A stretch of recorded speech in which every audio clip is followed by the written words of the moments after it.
On September 18th, thousands of Georgians began casting absentee ballots, determined to lift their voices in the democratic process of electing our leaders for the next 2 years, the next 4 years. A few weeks later, more than 2 million Georgians declared their choices, heading to polling places for early votes. And then on November 6th, more than 1 million folks arrived in precincts around our beloved state, anxious and excited to express their patriotism through the fundamental act of voting. For these millions of Georgians, the act may have proven tedious and hard, but they had no doubts their votes would be counted. Certainly there would be long lines and delays. Absolutely a tired volunteer would mistype a name, and nature would not be ignored through rain or tornado warnings or chilly weather. We all understand the challenges and the complications. However, this year, more than 200 years into Georgia's democratic experiment, the state failed its voters.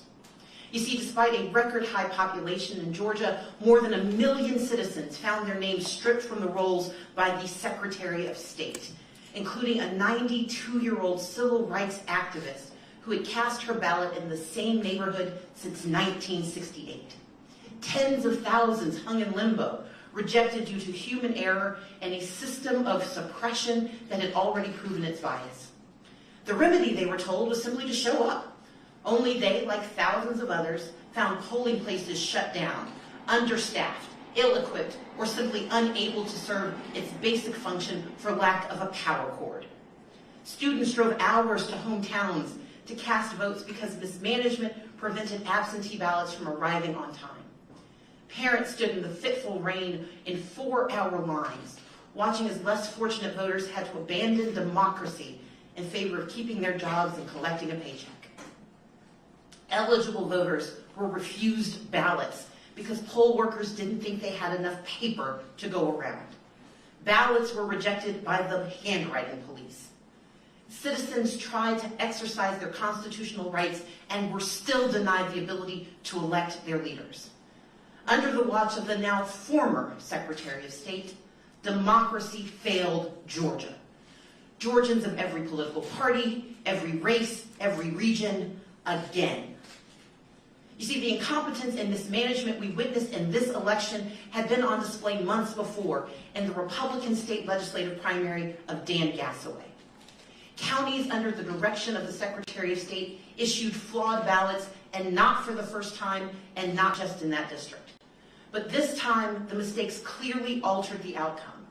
Representative Gasaway, a Republican in a heavily Republican district, had to go to court to force a fair fight. And therefore, on December 4th, tucked between the runoffs for Secretary of State and the Public Service Commission, for one community, there will be justice in the process. Win or lose, the people in his district will finally have a say. Many of the same Republicans cheered on Representative Gasaway when he filed his lawsuit. But the same ones have grumbled about the time we have taken to gain a remedy for fellow Georgians who faced a dizzying array of bad action, misinformation, and gut-wrenching hardship. But we are a mighty nation because embedded in our national experiment is the chance to fix what is broken, to call out what has faltered, to demand fairness wherever it can be found. Which is why on election night, I declare that our fight to count every vote is not about me. It is about us. It is about the democracy that we share and our responsibility to preserve our way of life. Our democracy. Because voting is not a right for some. It is a right for all, and it is not a privilege. I stand here today as witness to that truth. This election is about all of us, as is the resolution of this moment. I acknowledge that former Secretary of State Brian Kemp will be certified as the victor in the 2018 gubernatorial election. But to watch an elected official who claims to represent the people in this state baldly pin his hopes for election on the suppression of the people's democratic right to vote has been truly appalling. So let's be clear. This is not a speech of concession. Because concession means to acknowledge an action is right, true, or proper. As a woman of conscience and faith, I cannot concede that. But my assessment is the law currently allows no further viable remedy. Now, I could certainly bring a new case to keep this one contest alive, but I don't want to hold public office if I need to scheme my way into the post. Because the title of governor isn't nearly as important as our shared title, voters. And that is why we fight on, and why I want to say thank you. Thank you to those of you who organized your communities and shattered records. More than 1.9 million voters who stood up in this midterm for protecting our public schools, for continuing criminal justice reform, for Medicaid expansion, and for real economic mobility for all of our counties. We won state house races and Senate races, a new seat in Congress, and we put America on notice that change is not coming to Georgia, it has arrived, and you made it so. But those who feared change pushed back. And so we waited for the whole truth of this election, good and evil. We waited for it to come forth. So thank you to those of you who shared your stories, for the tens of thousands of calls into our voter protection line. Thank you for volunteering your hours after the polls closed and for the last 10 days, for driving to all 159 counties and hearing the concerns of Georgia citizens through tears and frustration and disappointment. Because you see, Georgia still has a decision to make about who we will be in the next election, and the one after that, and the one after that.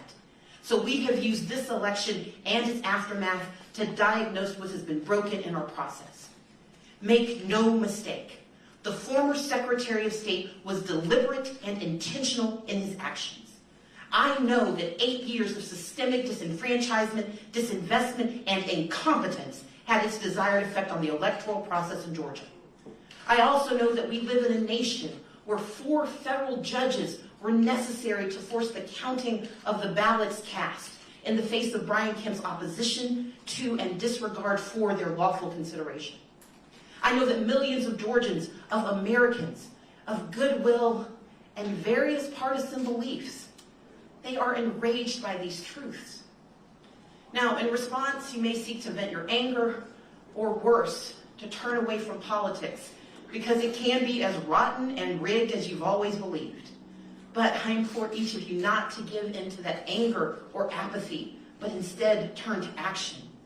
Because the antidote to injustice is progress. The cure to this malpractice is a fight for fairness in every election held, in every law passed, in every decision made. Pundits and hyper-partisans will hear my words as a rejection of the normal order. You see, I was supposed to say nice things and accept my fate.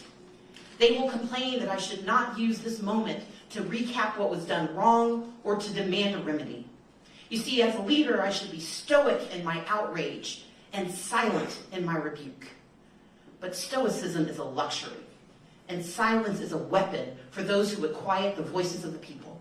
And I will not concede, because the erosion of our democracy is not right. Regardless of party, we want what is best for our children, for our families, for our neighborhoods. We may not share the same faith, but we are knitted together by our belief in our potential for more.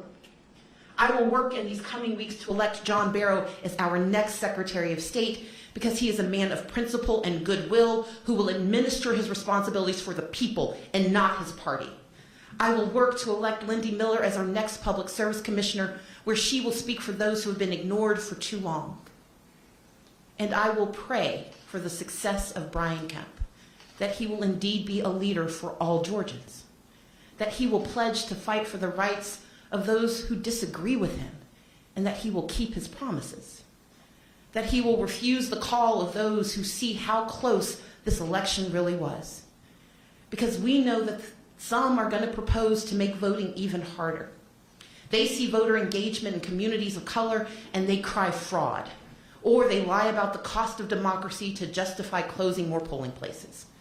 I pray he will reject this vicious and tired response in favor of preserving what has left and what is left of our state's reputation for equality and civil rights. But I will not leave it to prayers alone. As I have for more than 25 years, I will stand with my fellow Georgians in pursuit of fairness.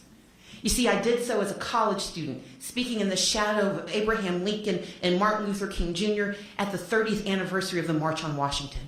I did so as Democratic leader of the House of Representatives and as the Democratic nominee for governor of Georgia. And now I will do so as a private citizen, ready to continue to defend those whose choices were denied full expression. Today, I announce the launch of Fair Fight Georgia, an operation that will pursue accountability in Georgia's elections and integrity in the process of maintaining our voting rolls. In the coming days, we will be filing a major federal lawsuit against the state of Georgia for the gross mismanagement of this election and to protect future elections from unconstitutional actions. We will channel the work of the past several weeks into a strong legal demand for reform of our election systems in Georgia. And I will not waver in my commitment, a lived commitment, to work across party lines and across divisions to find a common purpose in protecting our democracy. Because we deserve a state that elects Democrats and Republicans and independents. We deserve a state that elects leaders who will not tolerate the erosion of our values. Fair Fight Georgia. Because these votes are our voices. And we are entitled to our choices, each of us. And we have always been, Georgia, at the forefront of speaking truth to whatever power may lay claim to leadership, if only for a moment. And we will win because we are Georgia. And I promise you, we will get it done. Thank you.